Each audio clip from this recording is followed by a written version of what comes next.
129. You wanna know why I don't get views? It's because my YouTube channel is dead. You wanna know why it's dead? Because I quit posting on it for 2 years. That's why it's dead. That's why I don't get no views. Because it bored me. And now I want to start it again and I just can't get the views back.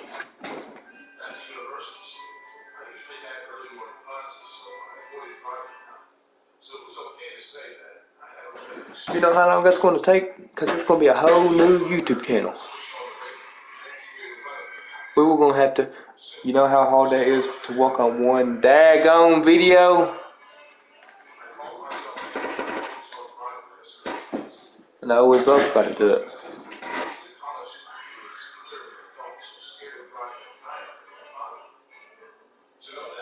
Actually, it'll take the same amount of time because you got to take out what you want to leave in it. You got to figure out what you want to take out of the video. You got to make an intro for it. You got to add it into the editor. You know, you got to add an outro. You got to, make an outro. You got to add it to the editor. You got to make you got to put text, so if people watches it, they can understand it by the words on the screen. You got all that fancy stuff. You gotta have good lighting. You gotta make sure you have good lighting.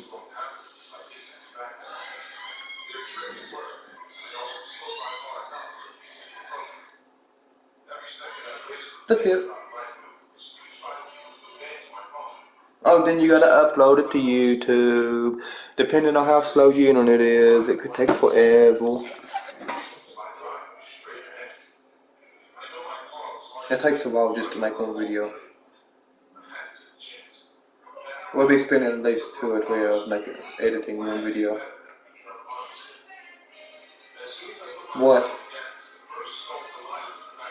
I don't care. Can't do it and YouTube at the same time.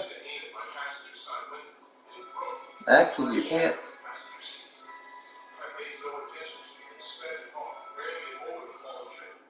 And you're not doing that, so you can either choose like this, 2 choices. Either don't do it at all, or you pick one day out of the week when we do the video and not write on your book that whole day. Your choice. Out of every week.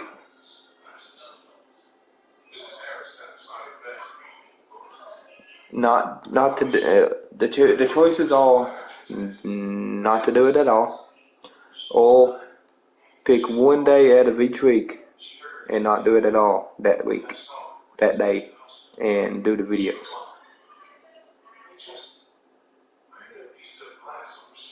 I don't give a fuck. I'll tell him to suck a fucking dick.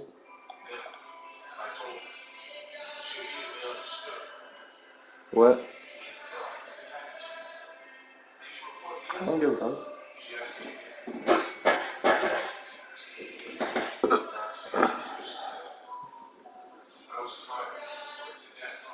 Your choice.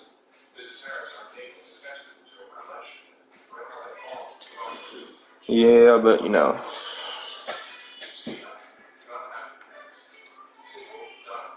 Nope. You're doing YouTube now or what?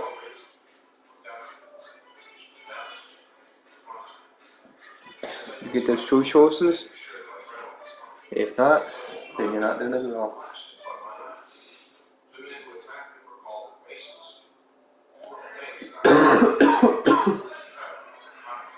I'll give you from now until the end to think about it. I said I'll give you from now until the end to think about it.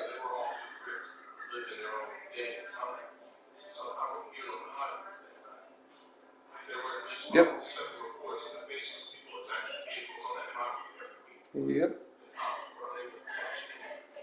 Like I said, till then, I give you time to think about it. So that's a long time.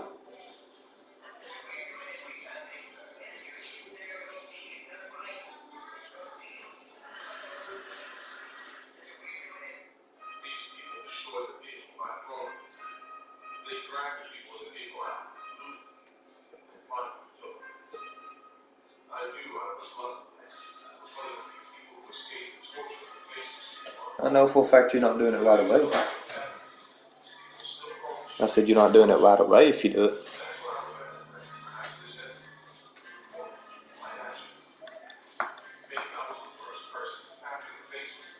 Because maybe I want to, spend some time with you, buddy. Writing takes time,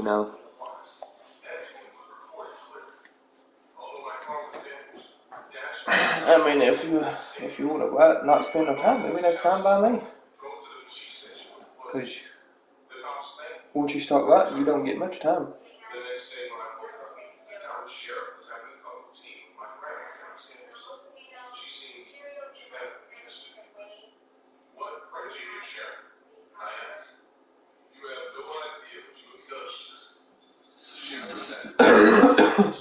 Hello. Don't forget how tough it is. The only one feels pressure. The factory situation is serious, man. Real serious. Not right now. Yeah.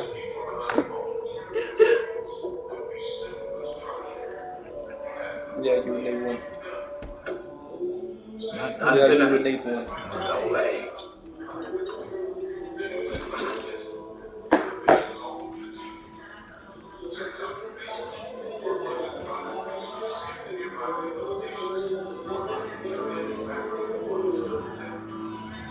Tanya's late. She always is these days. Okay.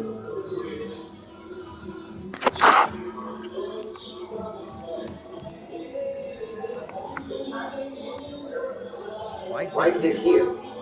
Only Only released released last year. Even Even a no-taste hardhead like you appreciate this. Going to be huge.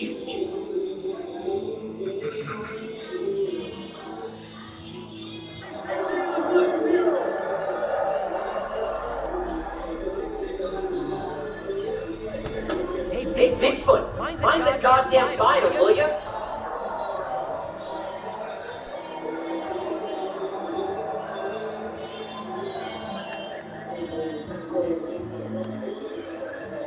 Christ, you're like a kid possessed. Your head will start spinning around in a minute.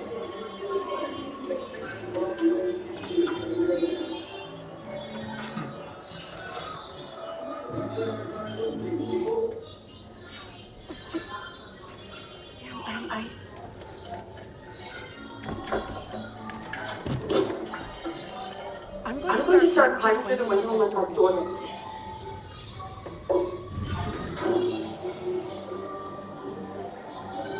How's things? Is there no possible way I can skip this cutscene? He's been keeping an eye on you. They've been added to his throat since Dagger. Wonderful. What's it about this time? I'm stuck watching this. I'm stuck watching this shitty ass cutscene. Yes, I will. There's no shot in the dark. Well, you do, but it's not the kind of milk I want. Dennis, for the 10 millionth time, will you ship that shit if you I said you will, but it's not the kind of milk I want. This is a valuable, rare, and sought-after collection.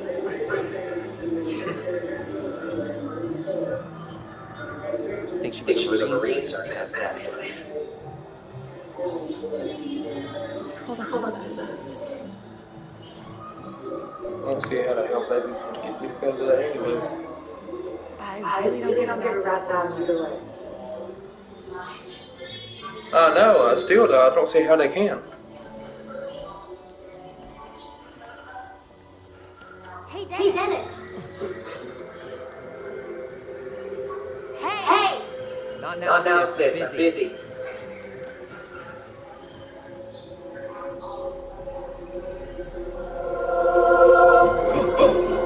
Hey! Quit acting crazy!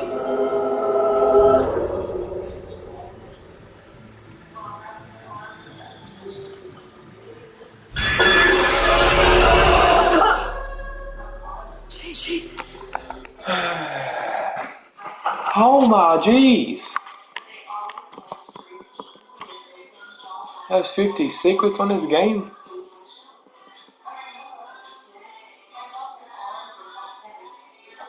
Jeez, I'll be right back while you're looking it Kiss up. me, sweetheart.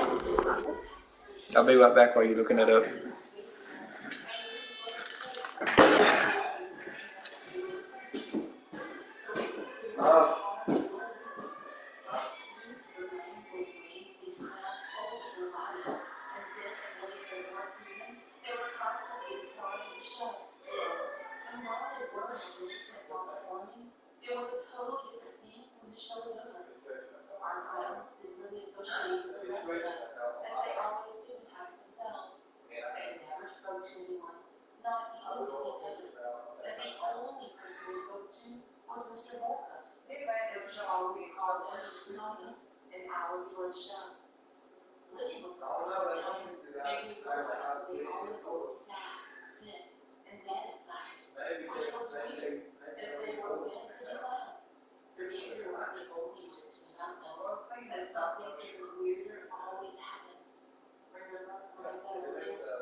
On one second, I'll be on the mic in just a second.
as I saw Dimitri's arm get pulled out of its socket.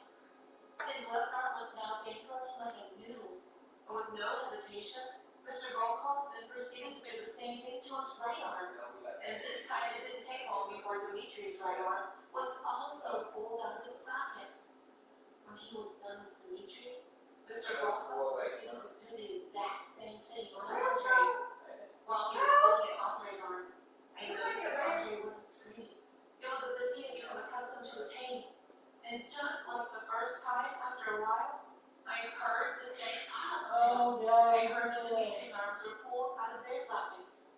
And as I looked at Andre's arms, I realized that they too were dangling like noodles. When he was done, he untied them and ushered them to a table.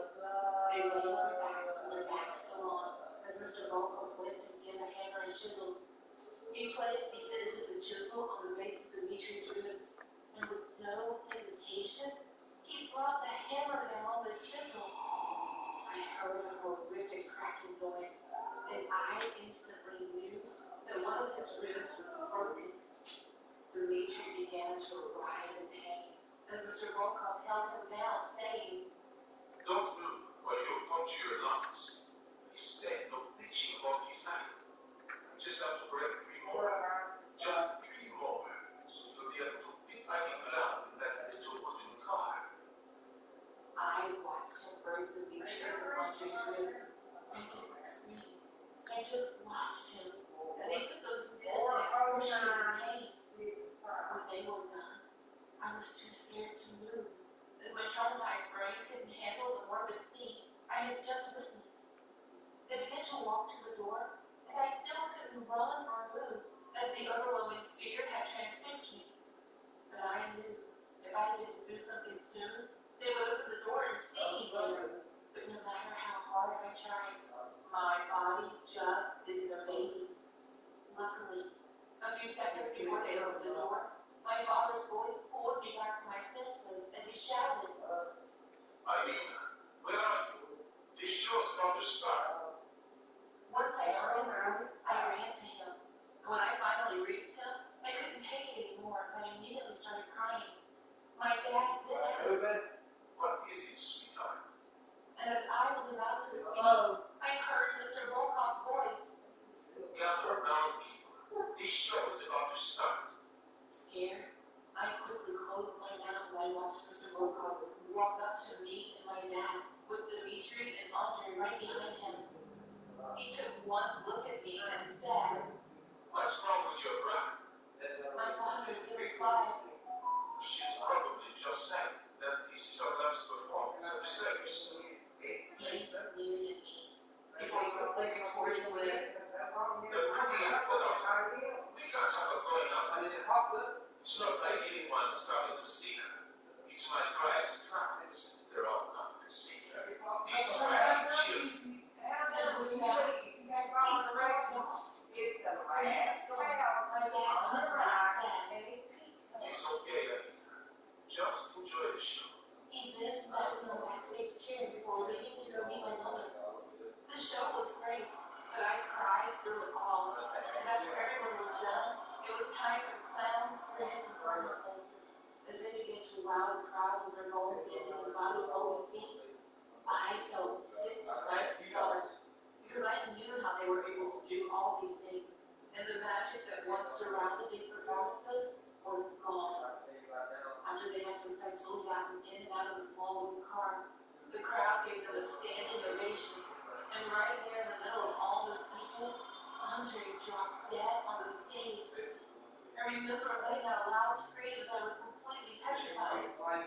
It took a while for the audience to realize what was going on, and as soon as they did, a huge panic broke out. It didn't take long before the cops showed up, and with one look at Andre, they realized that this man didn't die of natural causes. They called each and every one of us, who were his co-performers, for questioning. And when they started questioning us, Mr. Volkov was right there, trying to remove any suspicion. As I remember him shouting things like, No one did anything. That man died of natural causes. This is an abuse of power. they eventually called my parents into questioning. I was there by their side. I couldn't help myself as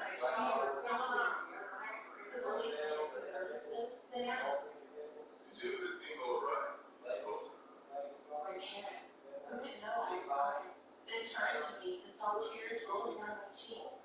They asked me if everything was all right, and I shook my head while saying, no. My parents then said, if there is anything you know, you can tell us. We are here to support you. At that moment, I looked to my far left and saw Dimitri standing in the corner with Mr. Volkov. He had the same sad look in his eyes as he looked back at me. And deep down, I knew that he didn't have the courage to tell the truth. So, I decided to do it for him. I told the cops everything I saw. When I was done, they immediately called Dimitri and told him his body was going to be inspected by a doctor. Once they saw proof that everything I said was true, they began to search our whole circus. The hammer, the chisel, and the ropes were all found. But something even more horrifying was discovered that night. 12 rotting bodies were found marinated in a crate in the storage trailer. As they were being taken out of the room, they were all identified as our clowns, who had been mysteriously disappearing over the years. Mr. Volkov was immediately arrested, and as they took him away, I remember him shouting Russian curses at me. He said things like, Suka, Bisa, she is alive, and an ungrateful brat. He kept on struggling as they took him away, but when he was finally gone, I broke down in tears again. My parents started hugging me as they tried to comfort me, and while they were doing that, Dimitri walked up to me with a grateful look in his eyes. He then got on his knees and said one word. Spasiba.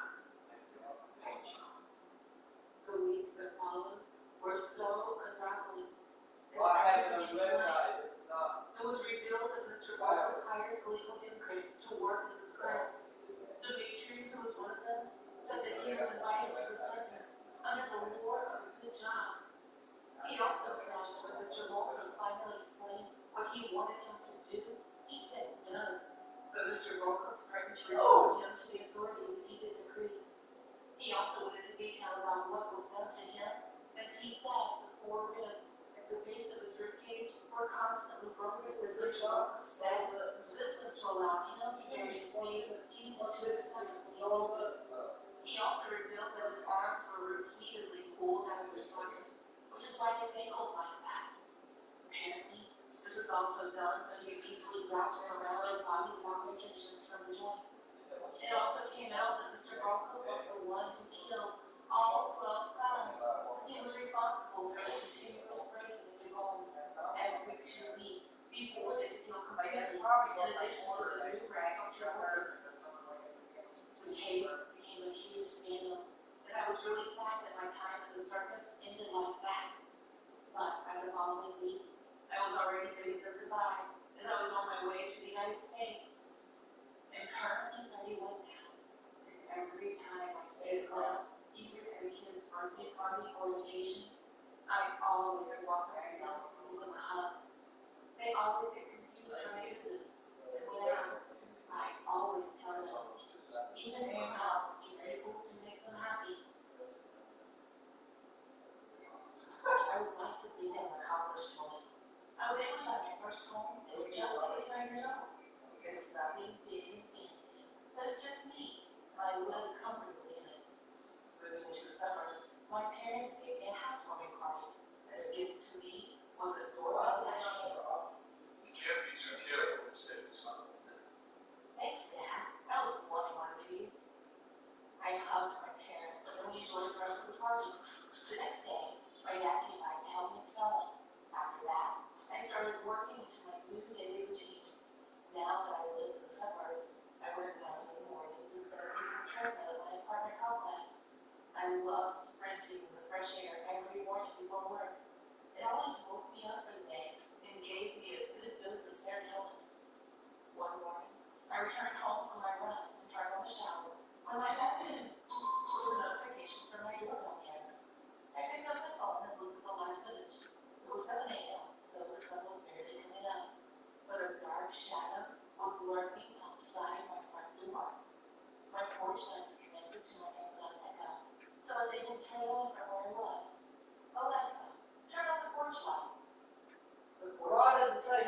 God, I wanted to know more relation on the before I commit to them. I shrugged, thinking where it was like in some northern or south. I took my shower and went to work. The next morning, I got up to go running a little earlier than usual, so I took advantage and ran an extra couple of miles. I went down a path that I don't normally go, but it looked lonely, so I figured it would be safe. While running on this path, I came across a mobile home that looked abandoned.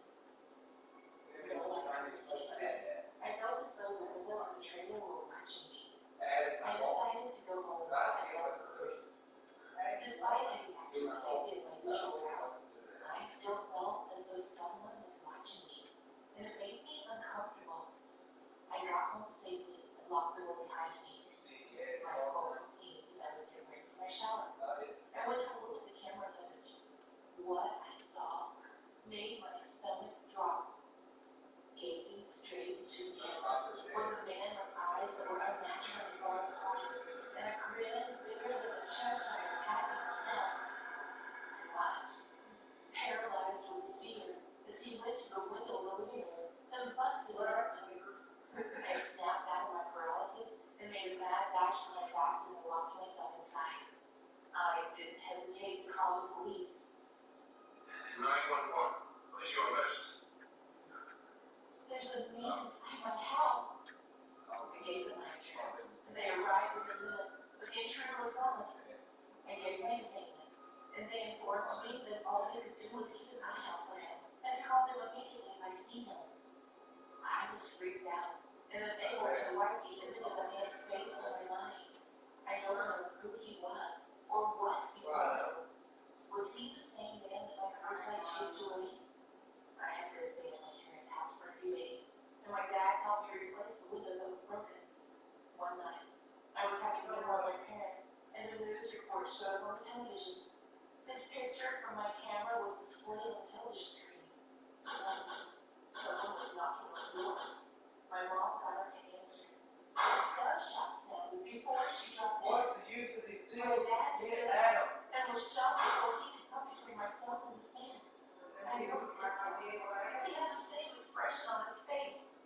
Those eyes that were miles apart, looking in different directions.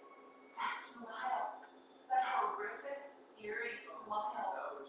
He said nothing, just tilted his head to the left, slowly to the right, and took small steps toward me. My heart began to pound violently in my chest.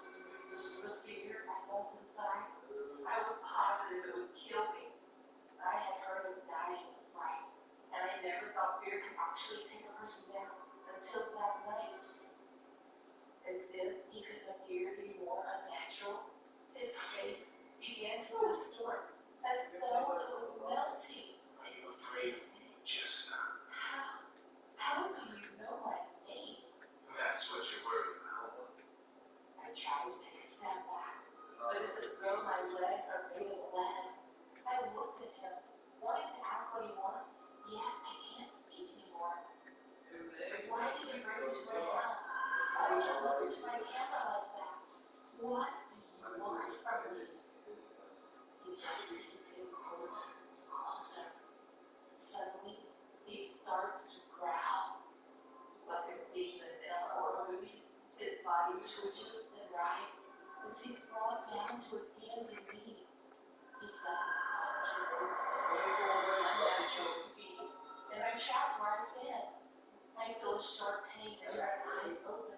I woke up in the guest bedroom at my parents' house, drenched in cold sweat. I rushed to my parents' room and found them asleep in their bed. I was only supposed to stay a couple of days, but it's been weeks now. I don't know when I feel safe again. I went back to bed and replayed the photos my camera took. I had submitted them to the police the night he broke in. I know the logical thing to do would be to delete the pictures. But the problem is, police haven't found him yet. And even though I couldn't possibly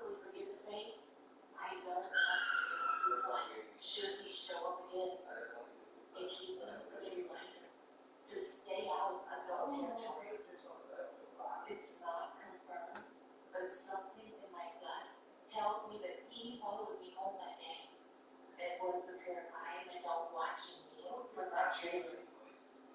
No one knows who he is, but to the police, he's known as Smile. Being a bartender is good, you know? You get generous tips. You have to work at night, which means you get the full day to yourself. It's perfect. You can have a job and a life without compromising one for the other. This is a blessing if you are a single mom like me. I never really considered a 9 to 5 despite qualifying for one. Bartending just suited me more. But what happened yesterday made me rethink my decisions altogether. It started as any other normal day. I woke up and had breakfast with my 4-year-old. Got him ready for preschool, dropped him off, and then got to the grocery.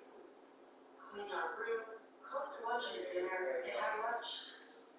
Did the chores and relaxed a bit. Got my kid back from school, helped him with his homework, and then around 7 p.m. dressed to go to work. I usually drive my car to the bar where I bartend. It's a big place, so they have reserved parking areas for the staff. The shift that day was not at all hectic, as it was a Tuesday.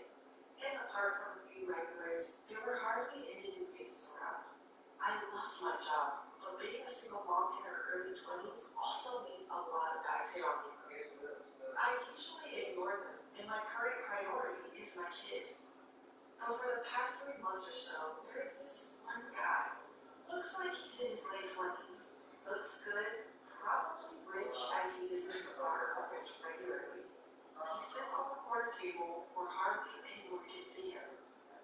But the worst part is he keeps staring at me. It creeped me out when I noticed it at first. I tried ignoring him, but he didn't stop coming. Day after day, he came around 9 in the evening and nursed his drink until we closed. I tried talking to the manager about it, but since the guy had never approached me or done anything to me, the manager couldn't help. Plus, he was a regular, meaning he was a good asset to the bar. As the months passed, I just got used to his stare. I did my shift, cleaned up the bar, and left every night at around 1 a.m. My home was about a 20-minute drive away from the bar, so having a car was a must. Although I kept my cool around this creepy guy, I always had a feeling that he wanted to do something bad to me, as if he was waiting for the right moment. Call it my intuition, sixth sense, or living instinct, but I always looked over my shoulder whenever I left the bar. The good thing was, I never saw him anywhere other than the bar, so even though I was careful, I never truly understood the gravity of my situation. Plus, having a toddler running around the house gives you no time to worry about anything else. So that night after the shift, I was hurrying back to my car, not really paying attention to my surroundings. To my surprise, that creepy guy had left an hour before our closing. Usually, he waited until the manager asked him to leave. But little did I know. When I reached my car, I got into it and tried to start it, but it wouldn't. I won't blame the car, as it was an old model.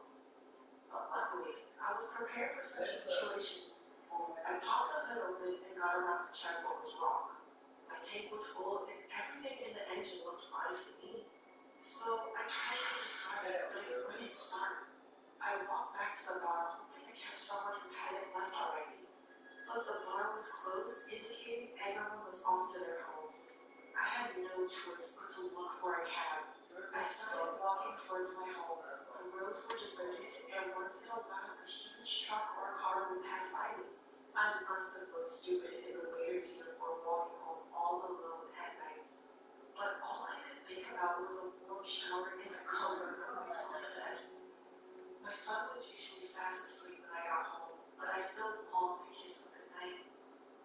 While I was walking on the sidewalk lost in my thoughts, suddenly a car slowed down beside me and the driver walked twice to get my attention. My immediate thought was that he must have gone out a prostitute or a drug addict. So I tried to ignore the man and speed walk towards my home. I was scared and I knew my home was far away from where I was, and this man could do anything to me if he wanted to. The guy still drove his car slowly beside me and kept honking once in a while to get my attention. He was trying to say something, but I was so focused on walking that I did not hear a word. Suddenly, he yelled so loud that I had to stop in my track and look at him. He said, Miss, I know this is scary. I know you don't know me. You must be thinking that I'm some type of stalker, murderer, or rapist. But I'm not. I'm sure. And you have to trust me when I say this. You're in danger. You need to get in my car right now. I will explain everything when we get there. I'm trying to help you here, miss. Please, don't misunderstand me. Just get in the car. You don't have time. getting into a stranger's car all alone is the worst possible mistake a lone wolf can make. So, no way was I getting into this man's car. I kept walking without saying a word. But the stubborn man did not give up. He was practically pleading with me to get in his car. For the next few minutes, he drove beside me and kept on asking me to get in. I knew it was unlikely to jump into a stranger's car, but something in his voice convinced me to. Call it sixth sense or leading instinct. As soon as I got into his car, he locked all the doors and closed all the windows. This scared me, but he just gave me one of those nice genuine smiles that eased me a bit. I sat there clutching my purse as the man stared at the car. He looked around frantically as if someone was following us. When we finally drove a few yards, he said, Hello, miss. I'm Mike. I know you're scared, but you need to listen to me. I'm no threat to you. I mean you no harm. I live in this town, and I work in a restaurant as a chef a few blocks away from where I saw you. It was a busy day today. We had an event, so I left work late. I was driving by when I saw him in a clown costume walking on the sidewalk. He had a long butcher knife in his hand. He was walking straight in your direction. listening to his sailor's words cracked the ground beneath my feet. Mike continued, When I drove past him and saw him down the road, I knew he was going home. I couldn't let the crazy-looking clown hurt you, so I had to somehow convince you to get in the car. he was right. I had to inform the police about this clown. You never know if he was really the killer or a prankster. Whatever the case, the police had to get involved. So I called the cops and reported the situation, then thanked Mike for his help. Mike asked me where I lived and offered to drop me off home. I gave him my address, and before I knew it, I was showered and in my bed snoring. The next day, I was not in the mood to get up early, as my son had the day off too. But there was a loud knock on my door, so I was forced out of my bed. When I opened the door, two cops were standing in front of me. I was confused and did not know what was going on. The cops entered my home and asked me to see. They asked if I seen the latest news. No, officers. As you can see, I just woke up, so I did not see the news today. They exchanged a look, and one of the officers said, Are you Angela Lawson? Were you the one who reported the clown last night? well, yes, it was me. Can you please explain what is going on? I'm so confused right now. I explained. The cop explained. Miss Lawson, you have no idea how lucky you are. You should thank the person who saved you last night. The clown you reported is a serial killer known as the Butcher Clown. He has been targeting women working the night shift for a year now. He has reportedly killed 13 women in a span of 1 year, and he stalks the victims before he kills them. If you had not gotten in the car and left, you would not be alive to see a new day. It shook me to my core. I was terrified and happy at the same time that the killer was caught. But before I could say anything, the cops presented me with a few pictures. These are some of the many images we found from the cop's apartment. He was stalking her for a while, planning this murder for almost 3 months.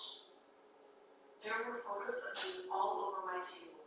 Me in the bar, me in the parking lot, me with my son, me in my own living room, me dropping off my kids to school, me running errands, and whatnot.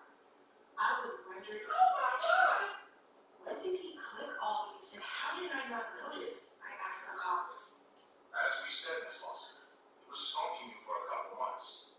You could take your time to process all of this. But this Saturday, could you please visit the station to identify the guy, as you are the only victim survive. I was relieved and scared at the same time. I agreed to visit the station and decided to take a few days off from my job. The news channels were constantly broadcasting the capture of the butcher clown. And all my thoughts about the identity of the killer were resolved when the picture of the creepy guy from the bar was displayed on screen to be none other than the butcher clown. Hi guys, my name is Greg. I'm a nightclub security guard, so you can imagine that I'm used to dealing with very strange and dangerous situations, right? Well, right. What you wouldn't imagine is that the strangest and most dangerous situation of my life, I wouldn't experience it in a nightclub, but at home. That night, I was coming home from work. As it was a weekend, the club closed a little early, and luckily for me, as there were very few people, my boss had to leave an hour early.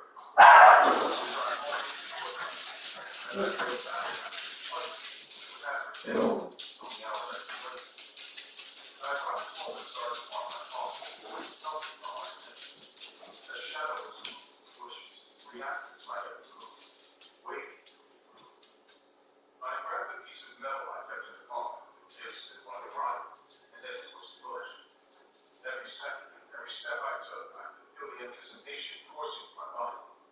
I was scared. At the club, I faced drunk or homeless guys. But here, you know what I had encountered. I faced the bush, moved the leaves with the iron, and to my surprise, I still didn't know from there. I knew that my brain had played me tricks on me. A few minutes ago, someone was in that bush. But as I grabbed my iron, probably ran away from fear. It must have been a teenager playing a prank or the neighbor's kids. Calmed down, I closed the garage door and went home. After eating, getting ready for bed, I was very curious about what the person in the bushes. So I checked the cameras at my front door to see if they found me. And to my surprise, I found much more than I expected. Before I arrived, a clown with a machete was walking around the front of my house, passing by the front door and seeing me saw me. Sure, it was the same clown who had been hiding in the bushes. Terrified, I dropped my glass of water, and even though it hit my foot, I couldn't feel anything. Except that, terrified I realized this man was so close to my family. And me, my boss had let me early. Still afraid that this man dressed as a clown would return during the night. So I went to my car, got the metal rod I had used earlier to inspect the bushes. Before I left it in the car while I locked the garage. I got into the car again, but something strange happened. I walked to the wall. I looked up at the steering wheel was still fading. When I opened the back of the car, the shadow came out of the darkness and grabbed my head with both hands. It was a clown from the floor. I used all my strength to escape. Excuses. This man's strength was so great, not even a man as trained as me knew anything about it. The clown kept pulling me deeper and deeper into the darkness to do who knows what. So we both heard my wife's voice. Honey, where are you? At the sound of her voice, the clown came out of the darkness and looked down, still watching me, but looking in the direction of my wife's voice. Don't you dare, I said, still struggling. In response to what I said, the clown gave me a big smile, and with all his strength, he slammed my head 3 times against the steering wheel of the car, and got out of the car in the direction of the bike. I tried to follow, but after a few steps, I fell to the ground dizzy. Those blows to the head had taken effect. I was losing a lot of blood. Get away from me. No. No. No. Don't hurt. You want me. My wife screamed, beating me out of my strength. Get up one more time. I walked as best I could in the direction of the streams, but I managed to get to it.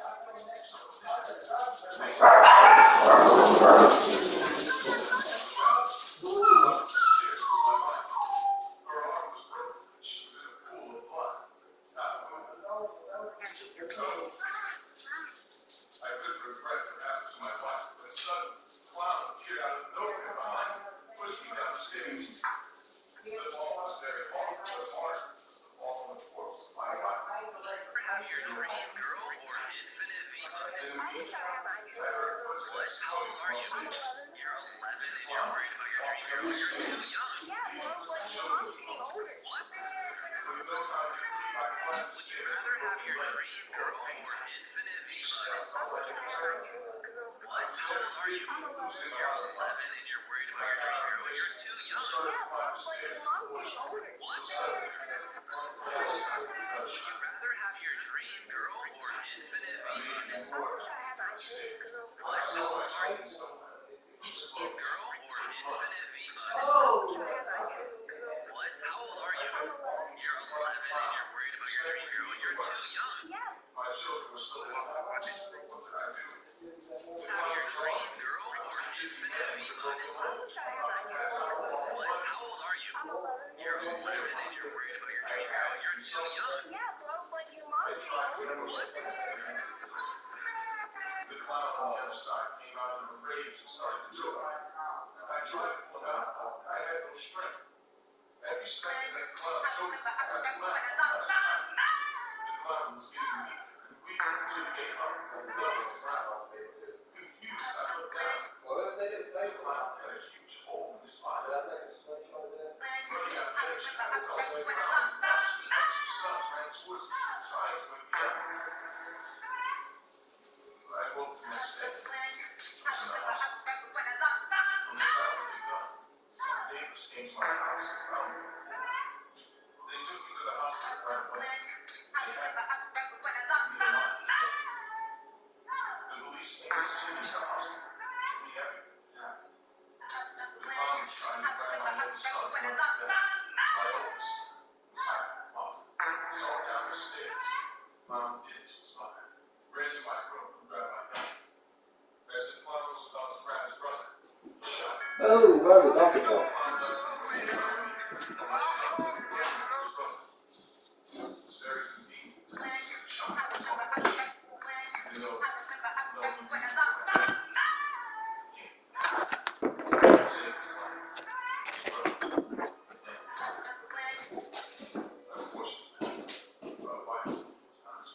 Okay, Mom.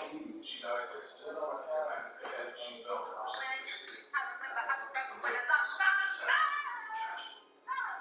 It was every moment, Mom. But what the police told me, my family was the first to survive these attacks. Since that day, my son and I started therapy. We can't recover from what happened that night. After that, hey guys, even though I have a point, my time working. I must admit I wasn't there for that long. It was only a year, but that year was unforgettable. My coworkers and my bosses treated me well. This time I was a joke. Despacito, as I didn't leave to find a better job or to go on vacation as I originally planned, my experience at Huddle House ended because I experienced the worst night of my life, a night in which, almost without reason, I was close to being the victim of a bloodthirsty serial killer. It all started on my night shift. I was serving all the customers as usual. The line was a bit long, but it was moving fast. Customers were choosing their food very quickly and paying in cash. Since it was so busy, the night went by, and even though my shift was almost over, I felt like I had just come in.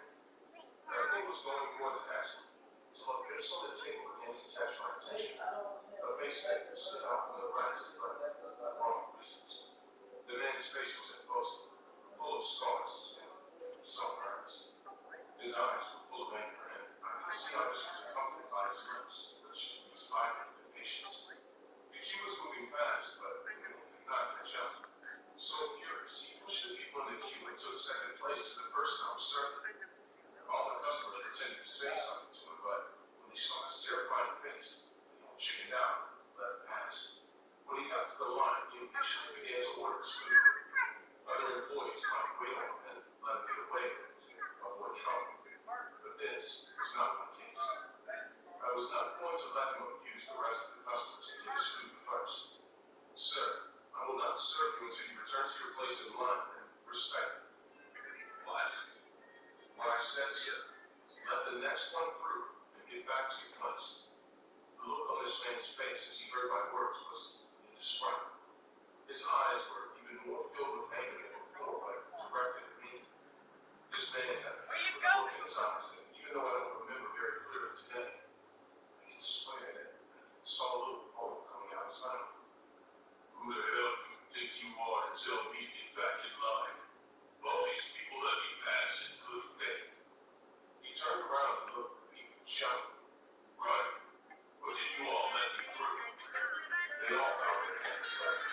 was funny. See, they all agree. Give me my food before I make you agree too. Was this man threatening me in the middle of the restaurant? With all the security at the door and my coworkers nearby? I wasn't going to let a customer walk over. I really couldn't hurt this since I need martial arts. Sir, I'm done talking. What did you say, you little son? Do you dare disrespect me? You, a damn Huddle House employee? Furious, the man left the line and came after me, throwing a punch from a distance that I quickly dodged. I decided to use my training in action and I quickly stopped him.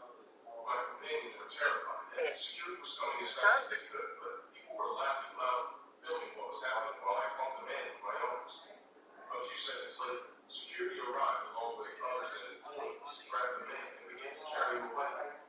As they did so, the man could only look at me and, more furious than ever, he screamed at me. I will never forgive you for this humiliation. You and all the people you love will pay for it.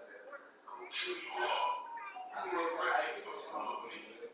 I will destroy your life. As security took him out of the restaurant, he helped me build a real shield right behind my back. In the fight, I overpowered these men completely, but there's no way that nobody else was scared. His stripes were terrible. Were strong. His sons. For the next few days, I went to work with some fear. Every time I went in, I looked down. Sometimes I encountered strange cars. I attributed it all to my imagination. Sure, everything he said to me was the result of the anger alone, and when he calmed down, the man decided that it was not worth trying to be forbidden, especially when he had everything to lose. Time passed, and I felt calm. Everything was better. So it looked like. The night, my life changed. I was trying to unmute the phone, thanks very much when you did that. Let me go use the bathroom right quick and I'll be right back. You know, I ordered some pizza, okay? And, that shit for 3 pizzas was $72. For 3 pizzas.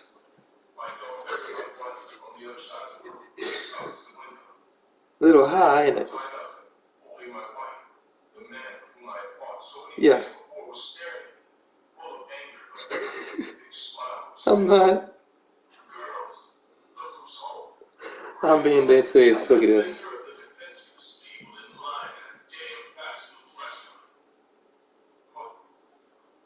72. See?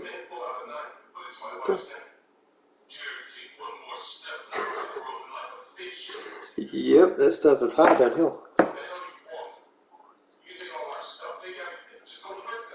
Let me go use the bathroom right quick. I'll be right back.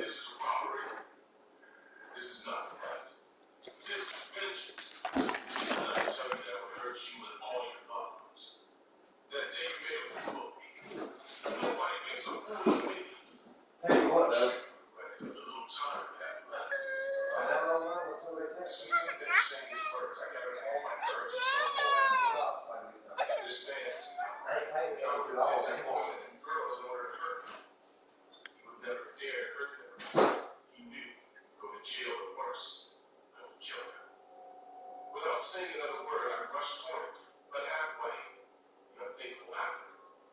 I told you to stay away. In the coldest and cruelest way, the man pushed my wife out of the window without warning. I couldn't see if she was still alive, but the way she was tied up, it was very difficult for her to have survived since she could use her hands to cover her vital parts. I was more furious than ever. I wanted to kill this man. When I saw him put a knife to the neck of one of my daughters, it froze the place. See, I told you about her. Did you think I would chicken out and ask for forgiveness if you came running in my direction?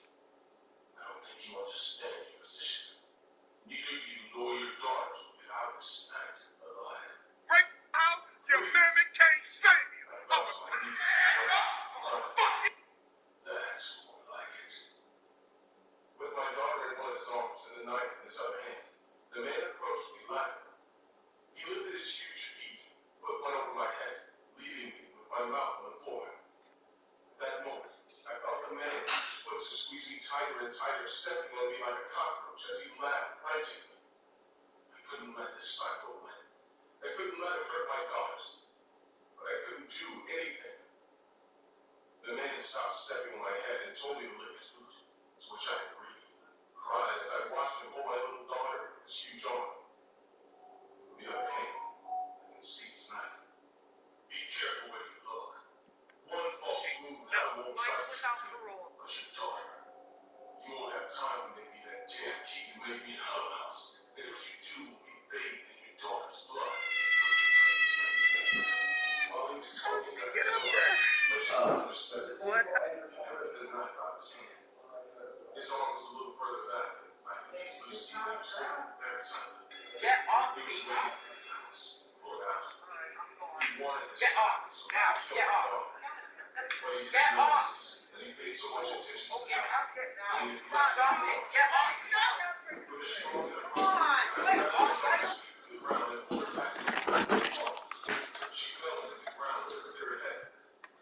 I swear, if you don't quit kicking a video so I can unmute my daggone mic, I swear I'm gonna beat you. Yeah, Missy. What was you watching?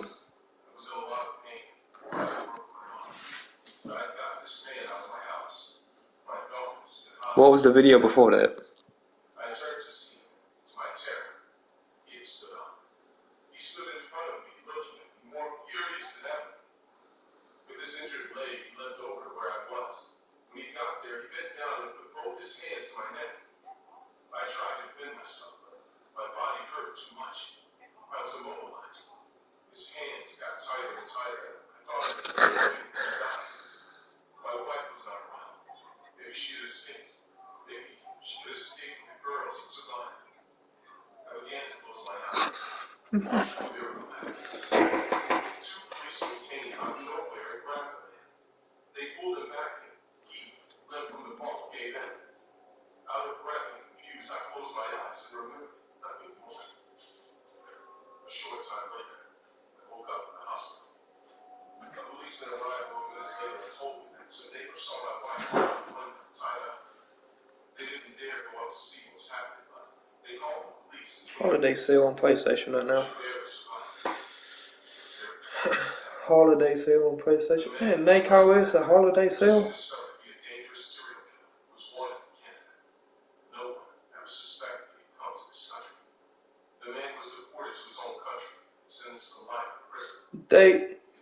They call us a holiday sale.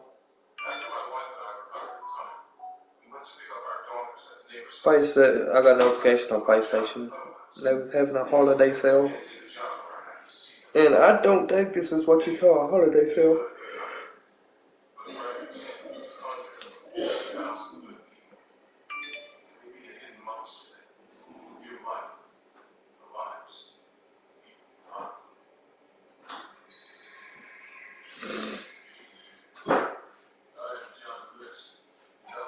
September 17, 1925, to John F. in Allen.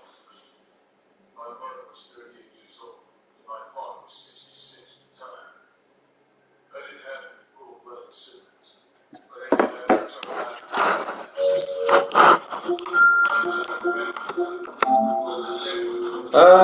I've seen it, I just couldn't hear it.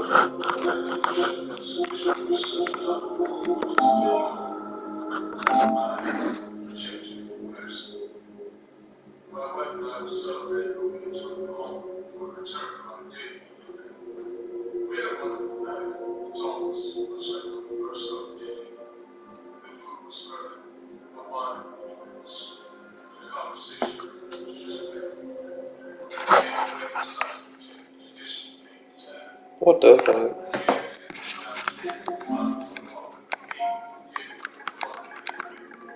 we entered into the lounge. Okay then. Whatever, okay.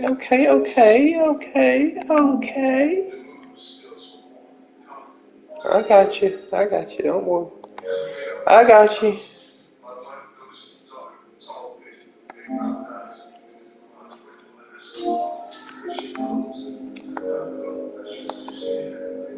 I started chuckling gently on my own shoulder. Then proceeded to walk me to the office. She whispered, "Thanks for all your class." I continued to chuckle before answering. I know. I slowly spoke. What? I don't know. Yeah. I stood and secured the door that led to the lounge and as the kids come to signal me to return. My 13-year-old son Yeah. was As well. but my 15-year-old son and 16-year-old daughter, Patricia, related their experiences when he asked if they'd been in the book here. During our date night candlelit wedding, other people were playing in their room upstairs. Yeah. I was a little unnerved by the final images and moments in the house. My attention was suddenly drawn to Patricia's room on the second floor as a loud squeak rang out. To find out what had occurred, I hurried upstairs to the room. As I walked in, I noticed Patricia. I can't hear anything Out the window. at the moment. What happened, Patricia? I yelled, dimpling her face. I quickly looked out the window and found that he was walking from. Maybe. Yeah. There's nothing there, How? I said, before requesting Patricia join me downstairs to watch TV. But I walked to the kitchen to mix the tea. I grabbed the cups and started to rinse them. I noticed a big mistake. The cup was about 10 meters long. I dropped the cups inside the cup. I slipped and fell on a broken glass. Patricia sat at her left watching TV as I Don't you have a thing, such a thing called screen share? What the heck? Really? Don't they know what? Don't they know how to make up their mind? Do they want it or not? Do they not? Hold on, I gotta go to it. Chill.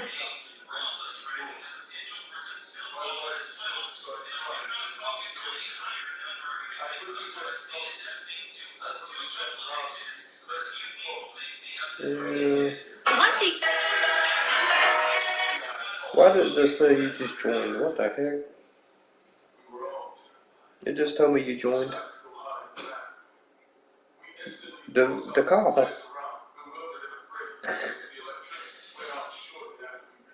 Mm-hmm. Mm-hmm. While tightly gripping her wrist in response to my whispered question, "What the heck just happened?" We both sighed in relief as the electricity came back on. And while we took pleasure in the fleeting victory, my wife asked, "Oh, thank God." Then, So what you saying? You got a hole in your nipple? we gazed up as our heads followed the sounds, terrified. So you got a hole in your nipple? Okay. There was a loud thud. So you got a hole in your nipple? Okay. We were not alone, and what we saw was not a part of our imagination. Then things got quiet. Eventually, we retired to our room to sleep.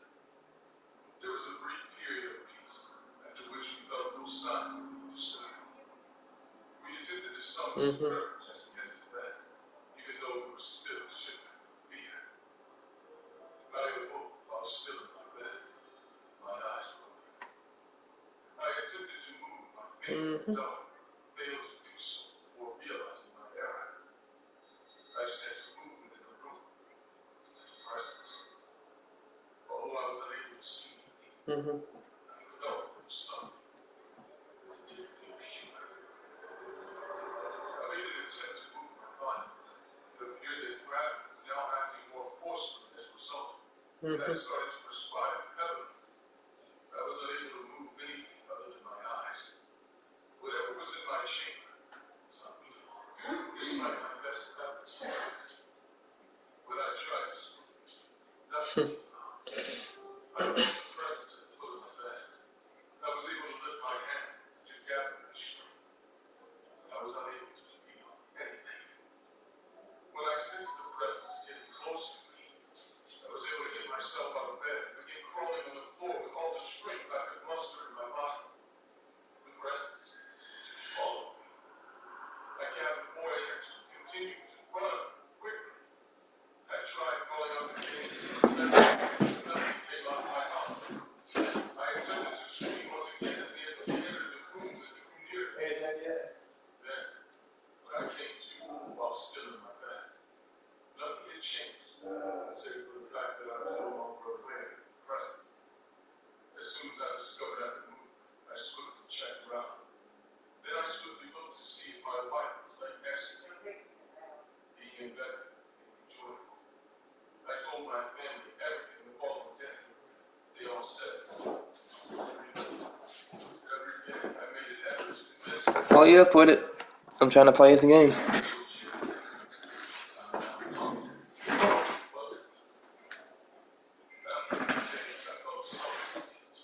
Uncontrollable ideas started to cross my head.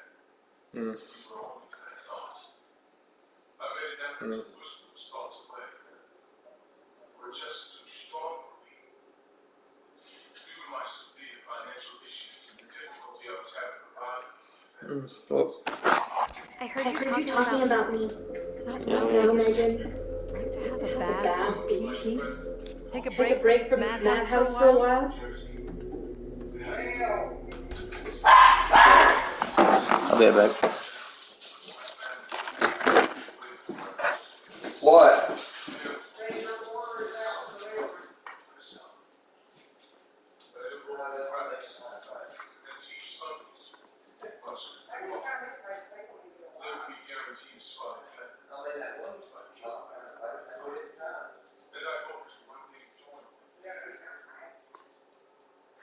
On November 9th, 1971.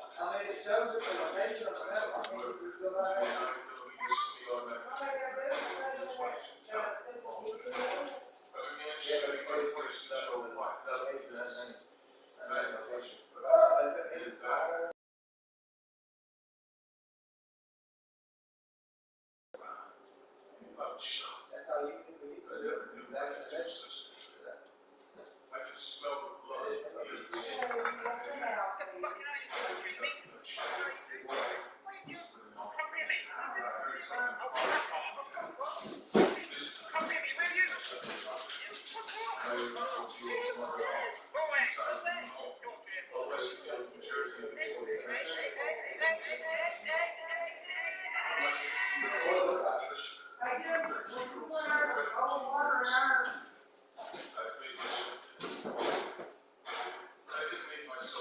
Hey, come here, look. Little water right there.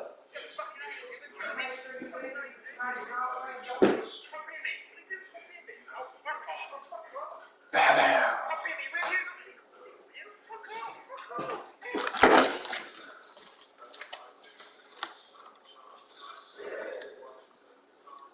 You mind the quick? I was watching that, thank you very much. Yes, I was watching it. Quit getting into the videos when I come back in.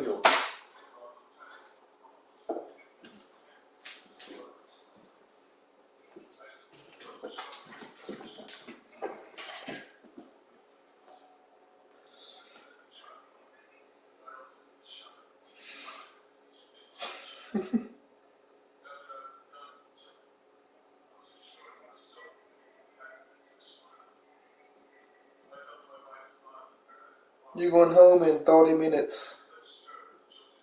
Yes. Dang it, stop picking videos now.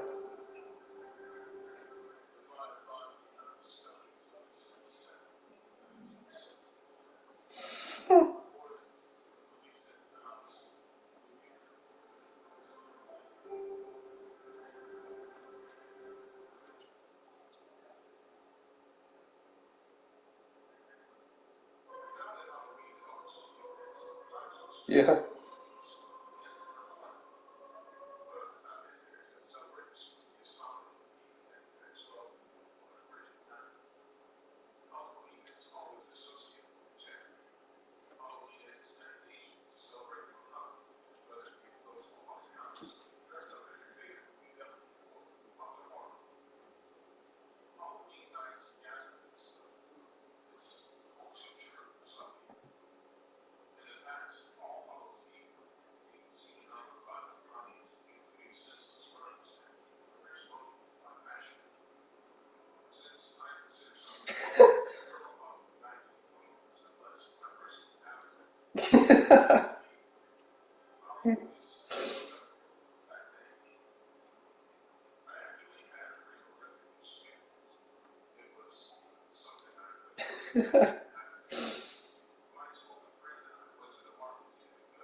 That dog said, "Give me that."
So you're gonna have to accept.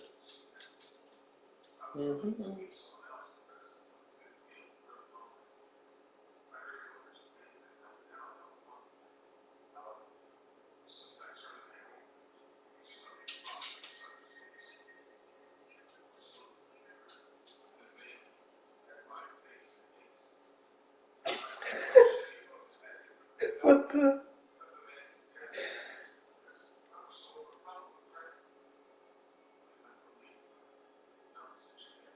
Yes, you are.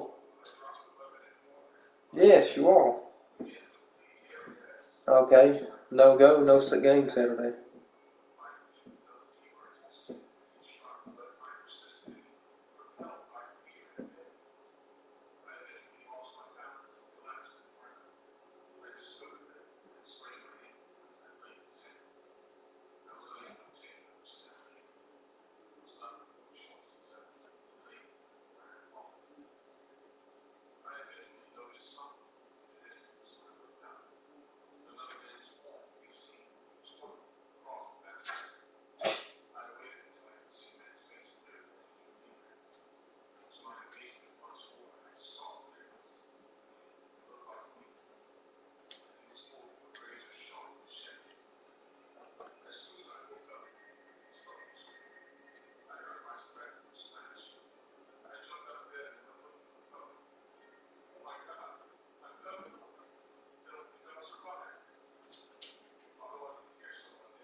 No, no, because I don't want to make you cry.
They wouldn't say nothing. They wouldn't say nothing.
Actually, now.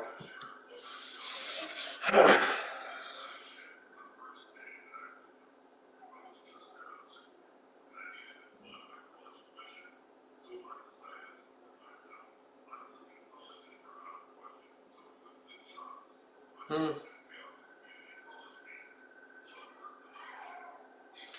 5 minutes and you're going home. No more than that.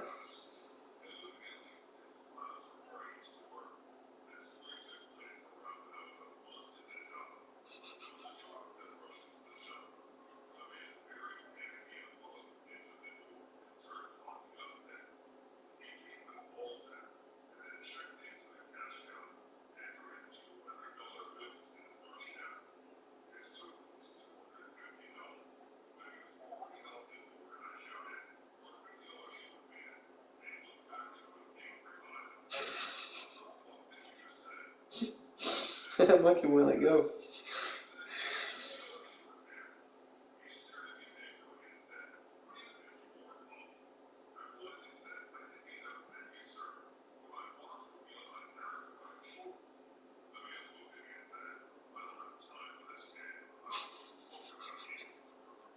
It's going, it's going, it's going.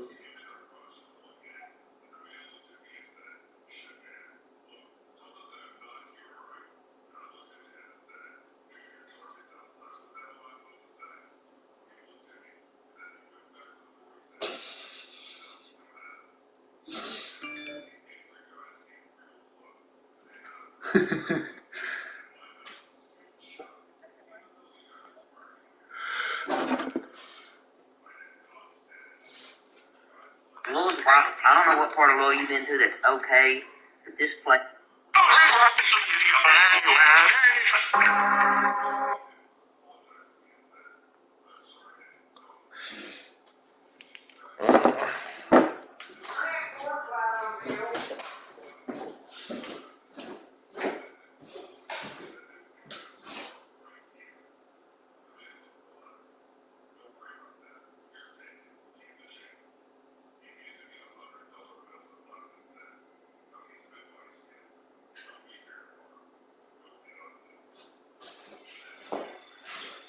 Well, yes, I hear it. No. I'll be right back.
I'll walk outside just in case.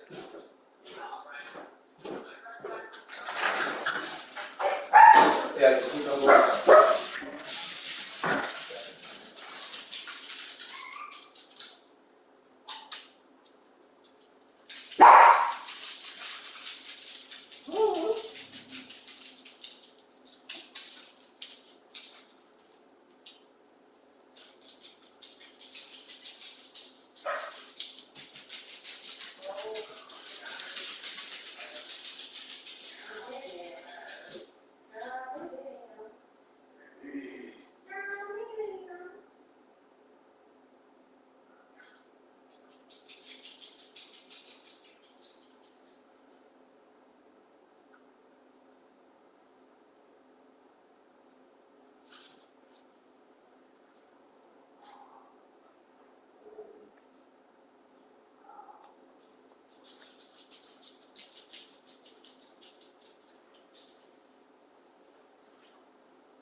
Everything was changing in front of our eyes. Life was pacing at a speed where you had either catch up or get left behind. And I was not the one to get left behind. I was a kid. I must have been 12 or 13. I've been pretty much capable of imagining the scenarios that were completely possible. I had a friend called me. We all had the same interests. And we hung out a lot and talked about a lot of things. Star Wars, basketball, and a lot of science stuff. We were practically nerds. Carl, like every boy in the school, had a crush on Sydney. But I don't think Sydney knew it because Sydney probably knew that the whole school crushes on her. So in the vastness of school, there are artists, jocks, and practically everyone loved that nerds like Carl. So Sydney didn't even know that Carl exists. But Carl was in love with her. At least that's what he said. I told him to confess his feelings about her. Look, man, there's nothing to lose here, is there? Sydney probably doesn't even know that you exist, so the worst that can happen is that she will say no. But even then, it is the best thing that she will know you. It was the much-needed optimism that Carl needed, and he pushed himself to confess his feelings before the term ends. And he decided to act on my motivation and mustered enough courage to go and tell her everything. He would want to confess everything. As he walked out the door, she said, "Oh, hi, Carl." He came back and told me that she knew who he was and she wants her help with the project. It was a great day for Carl. The guy loved her for so long, and now finally, he had the chance to be with her. He waited for her at her home. It was really amazing that a girl like that would have anything to do with us. Now you return that porch light back off. Mom, you return that porch light back off. You haven't turn off the porch light.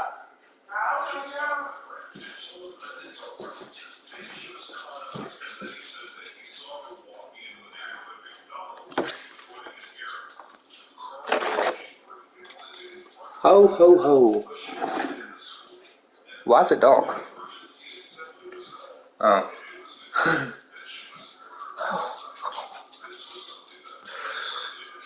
One second, I'll be back. What's that? Oh, still. I don't. Yeah, what? I could walk.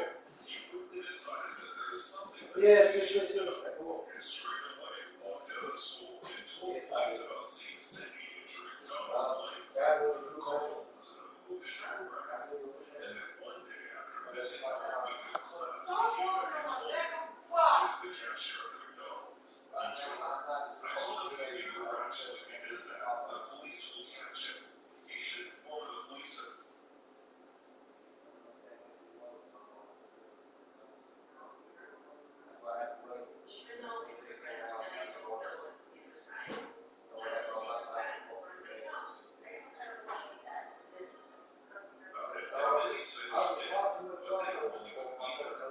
He said, "I just want you to be there when I confront him." I agreed to do it. It's the least bit that I can do. We went to the house to confront him and waited for the time when it would let him. Online total, it's where you teach people stuff. Which it probably wouldn't help you much anyways, because you have to teach them math, English, stuff like that, like history.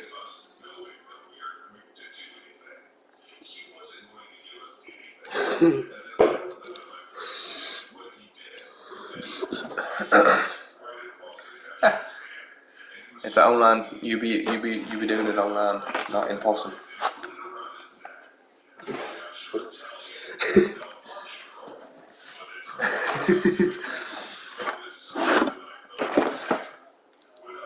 Yeah.